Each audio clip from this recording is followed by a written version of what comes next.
محبان نبی و اہل بیت نبی، حبداران رسول و اہل بیت رسول، دعا ہے کہ آل محمد کا عظیم خالق ہماری اس عظیم ترین عبادت کو اپنی بارگاہ میں شرف قبولیت عطا فرمائے۔ اگر ہم سے کوئی غلطی یا کوتاہی ہو گئی ہو تو معاف کرنے والا مولا ہماری وہ خطا معاف فرمائے۔ میرا مالک جتنے بھی اس پرسے میں شریک ہوتے رہے، ان تمام کی جتنی بھی شرعی حاجات ہیں، تجھے باب الحوائج سرکار عباس کا واسطہ میرا مولا وہ حاجتیں پوری فرمائے۔ اس امام بارگاہ کے منتظمین، عہدے داران، میرا مالک صدقہ محمد و آل محمد کا ان کی توفیقات میں اضافہ فرمائے، رزق کثیر عطا فرمائے۔ ان کے مرحومین، ہمارے مرحومین قیامت والے دن اٹھیں، ایک ہاتھ میں قرآن ہو، دوسرے ہاتھ میں دامن اہل بیت ہو، لواء الحمد کا سایہ نصیب فرمائے۔ اس مجلس میں جتنے بیمار بیٹھے ہیں یا جو گھروں میں بیماروں کو چھوڑ کے آئے ہیں، میرا مالک معجزہ فرما، تجھے شہزادہ علی اکبر کی جوانی کا واسطہ، بالخصوص میرے بھائی کی، اور جتنے بھی بیمار اپنی اپنی بیماریوں کو سوچ کے دعا کے ہاتھ بلند کرنا، جس نے آج بھی نہیں مانگنا تو اس نے کب مانگنا ہے۔ میرا مالک تجھے بیمار کربلا کی عزت کا واسطہ، تجھے خاک شفا کا واسطہ، تجھے چادر تطہیر کا واسطہ، تجھے جوانی اکبر کا واسطہ، تجھے طفل اصغر کا واسطہ، تجھے یتیمی قاسم کا واسطہ، میرا مالک معجزہ فرما، اس ذکر سے اٹھنے سے پہلے انہیں شفائے کاملہ و عاجلہ عطا فرما۔ جو بیٹیوں کے نصیب کی وجہ سے پریشان ہیں، ان کی بیٹیوں کے نصیب نیک فرما۔ میرا مالک جن کی اولاد ہے انہیں عمل صالح کرنے کی توفیق عطا فرما۔ اس وطن میں رہ کے آپ کو اپنے وطن میں رہنے والے بھائی بہنوں کے ساتھ اتحاد، محبت اور یکجہتی نصیب فرما۔ مرنے سے پہلے توبہ کی توفیق عطا فرما۔ قبر میں بادشاہ کی زیارت نصیب فرما۔ حشر میں مولا کی شفاعت نصیب فرما۔ امام حسین کے ماتمیوں میں سے اٹھانا، مولا حسین کے عزاداروں میں سے معصوم کرنا۔ میرے مولا بھوکے گزارا ہو سکتا ہے، حسین کی محبت کے بغیر گزارا نہیں ہوتا۔ غم حسین نصیب فرما، انتظار امام نصیب فرما، انتظار کے بعد دیدار امام نصیب فرما، دیدار کے بعد نصرت امام نصیب فرما۔ امام کے ساتھ مل کے انتقام خون حسین لینے کی توفیق عطا فرما۔ میرا مالک واسطہ محمد و آل محمد کا، قیامت والے دن ہمیں 14 کے سامنے شرمندہ نہ کرنا، میرے مالک 14 کے سامنے سرخروش فرمانا، جناب سیدہ کا استقبال نصیب فرمانا۔ میرے مالک اس امام بارگاہ میں تا ظہور امام زمان علی ولی اللہ کی صدا پہنچتی رہے، حسین کا ماتم ہوتا رہے۔ مولا ان کی نسلوں میں یہ عزاداری قائم فرما، ان کے بچوں کے نصیب نیک فرما۔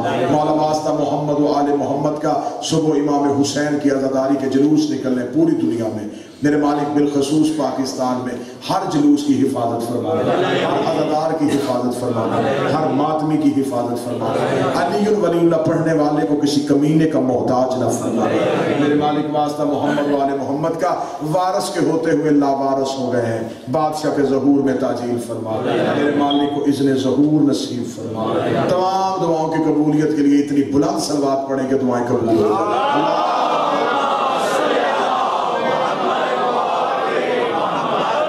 اجازت ہے گفتگو شروع کی جا سکے۔ آج عشرہ محرم کی شب کی آخری نشست سے آپ سے خطاب۔ پہلے تو میں گزارش یہ کروں گا کہ میں نے یکم محرم سے لے کے آج کی مجلس تک مکمل کوشش کی، اپنی کم علمی کا اعتراف کرتے ہوئے اور باب علم سے مانگی خیرات پہ اعتماد کرتے ہوئے کہ میں حقیقی معنوں پہ آپ تک معرفت آل محمد پہنچا سکوں۔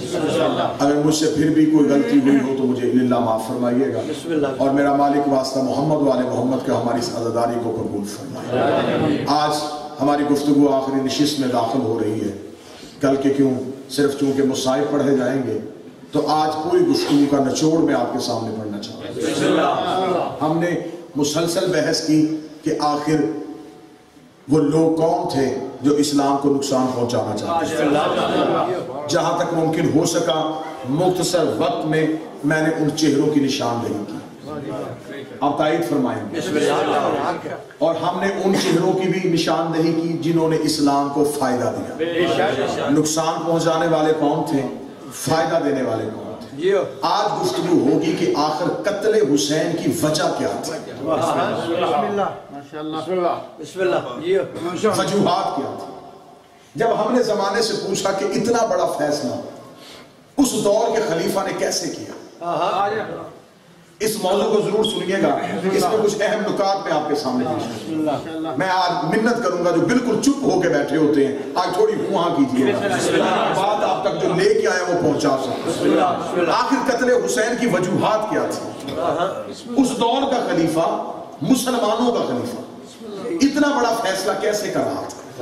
جب ہم نے کتابوں سے پوچھا تو انہوں نے کہا جی کہ امام حسین سے بیعت کا مطالبہ کیا گیا تھا اور مولا حسین نے بیعت سے انکار کر دیا. انکار بیعت کے جرم میں یزید نے قتل حسین کر دیا. اس کا مطلب ہے کہ پہلے یہ دیکھنا ہے تاریخ سے کہ یہ جو یزید نے امام حسین سے بیعت مانگی ہے، اسے خبر تھی کہ حسین میری بیعت کرے گا نہیں. جب اسے پتا تھا اس نے مانگی کیوں تھی؟ پڑھوانا آپ نے ہے، میں نے موضوع چھوڑ دے گا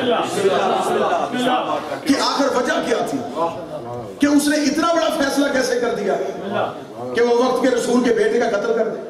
اس نے جو بیعت مانگی اس میں یہ حوصلہ کیسے آیا؟ اس کا مطلب کہ اس سے پہلے بھی کسی نے بیعت مانگی تھی. تو مطلب یہ ہے کہ صرف یزید مجرم نہیں، ہر وہ بندہ مجرم ہے جس نے معصوم سے بیعت مانگی ہے.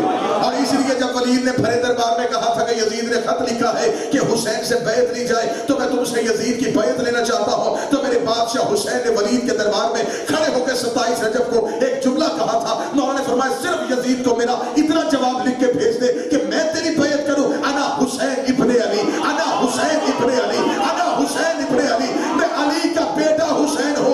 جب میرا باپ اس جیسے کی بیعت نہیں کرتا تو میں تجھ جیسے کی بیعت کرتا.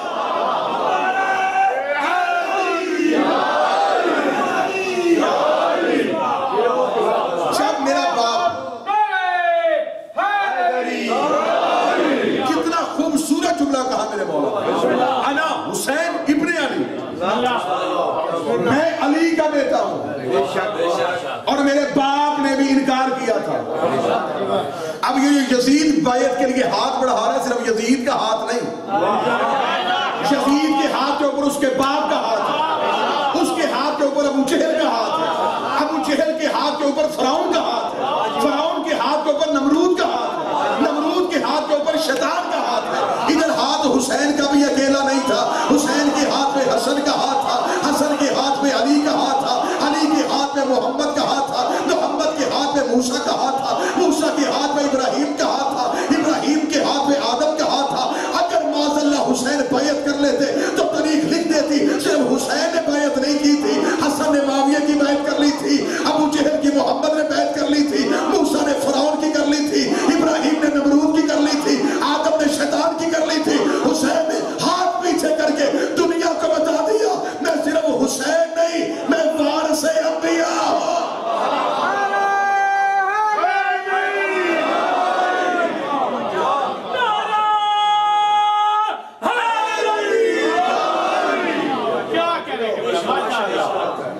قتل حسین میں صرف یزید شریک نہیں. مسلمانوں تم نے تاریخ میں یہ بتایا کہ حسین نے بیعت نہیں کی، صرف یہ حسین بتایا. تم نے وہ بندے کیوں نہیں بتائے جنہوں نے کی؟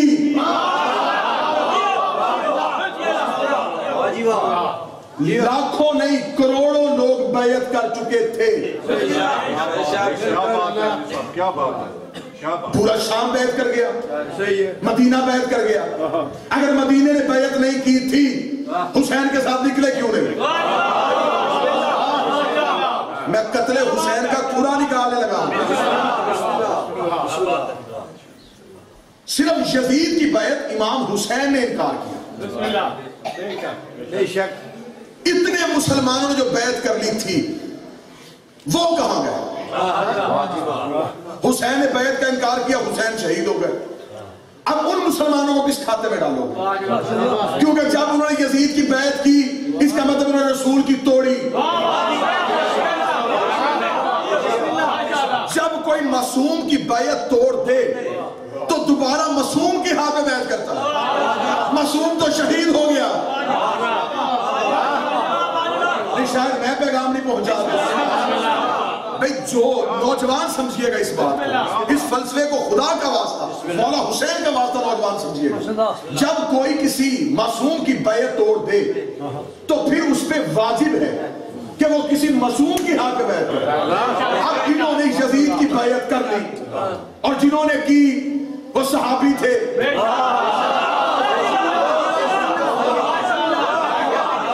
آج خریدے ہوئے چینلوں پہ بیٹھ کے بھونکتے ہو کہ قتل حسین شیعوں نے کیا تھا. آج اپنے مرضی کے خریدے ہوئے چینلوں پہ بکے ہوئے مولوی پکی ہوئی زبانوں کے ساتھ بیٹھ کے بھونک دیتے ہیں کہ قتل تو شیعوں نے کیا تھا. اگر قتل شیعوں نے کیا تھا پھر مجلسوں میں پورے دن کا مسلمان پر میں حسین کے قاتل پہ لعنت کرتا ہوں، تو بھی لعنت کر. میں اس کی ماں پہ لعنت کرتا ہوں، تو بھی ماں پہ لعنت.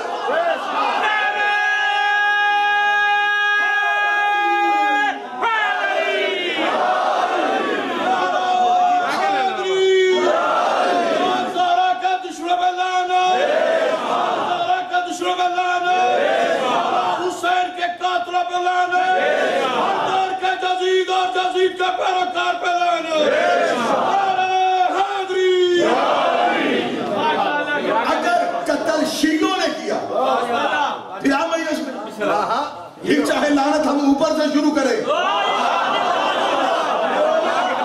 یا نیچے سے شروع کریں، تمہیں تکلیف کیا ہے؟ امام حسین علیہ السلام کے ماتم سے تجھے ڈر کیوں ہے؟ تجھے حسین کے ماتم سے خوف کیوں ہے؟ کیونکہ ماتمی کا ہاتھ سینے پہ بعد میں لگتا ہے، یزید کے چہرے پہ تماچا پھیلنے لگ جاتا ہے. مجھے عزت حسین کی قسم ہے، دنیا مدد سے حسین سے گھبراتی ہے. اگر تجھے اتنا ہی شوق ہے یزید کا دفاع کرنے کا تو یزید کو کبھی رضی اللہ کہہ دیتا ہے، تو کبھی یزید کو فاتح کہہ دیتا ہے، تو کبھی یزید کو صحابی کہہ دیتا ہے. اگر تجھے یزید کا وکیل بننے کا شوق ہے پھر پورے دن کا مسلمان بن. ہم حسین کی مجلس کرواتے ہیں، تو یزید کا جلسہ کروا. میں حسین کی ماں کا کردار بتاتا ہوں، تو یزید کی ماں کا کردار ہاتھ اٹھا کے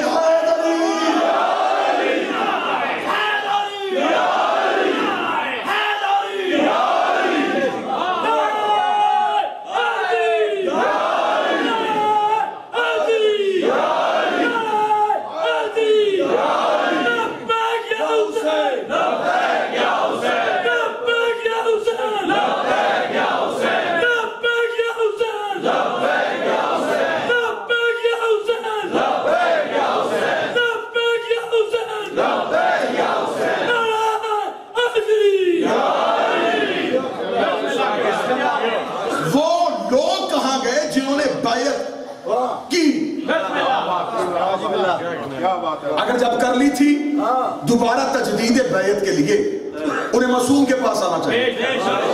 معصوم شہید ہو گیا کربلا، دوسری حجت اسیر ہو گئی.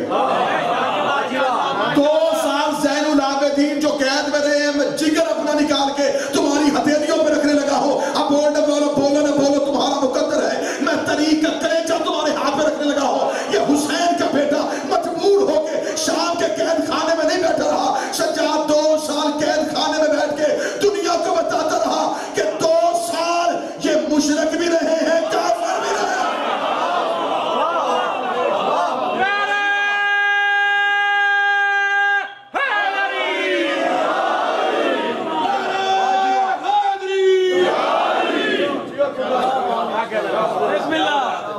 جنہوں نے بیعت کی تھی وہ کردار کہاں گئے؟ اگلا قیمتی نتیجہ آپ کے ہاتھوں میں دوں. بیعت اس نے حسین مولا سے مانگی تھی. یہ جو 72 شہید ہوئے ان سے نہ اس نے مانگی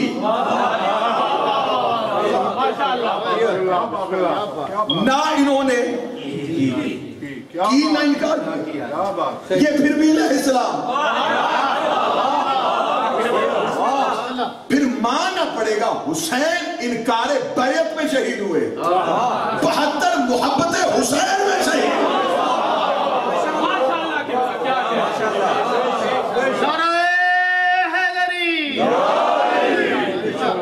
کیونکہ ان کی بیعت تھی رسول کے بیٹے کے ہاتھ. تو اس کا مطلب کہ صرف یزید مجرم نہیں،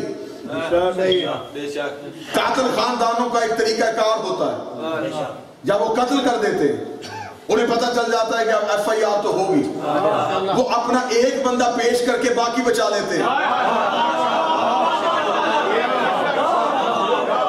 قتل حسین میں بھی مسلمان یہی سازش کر گیا، یزید پیش کر گیا، باقی رضی اللہ چڑھ گیا۔ صرف یزید مجرم نہیں، یزید کو یہ حوصلہ کہاں سے آیا؟ حسین کا جملہ فرق واضح کر گیا۔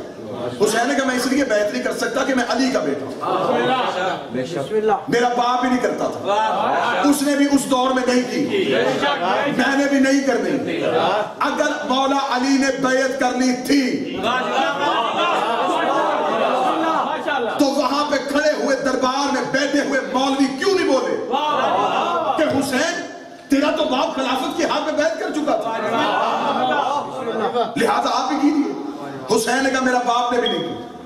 حسین نے اپنے باپ کا دور اس لیے یاد کروایا۔ اب میں بغیر خوف کے جملہ کہنے لگا ہوں، اس جملے کی وجہ سے میرے سینے پہ گولی لگ جائے تو مجھے قبول ہے، مر بھی جائے تو علامہ ناصر عباس کہا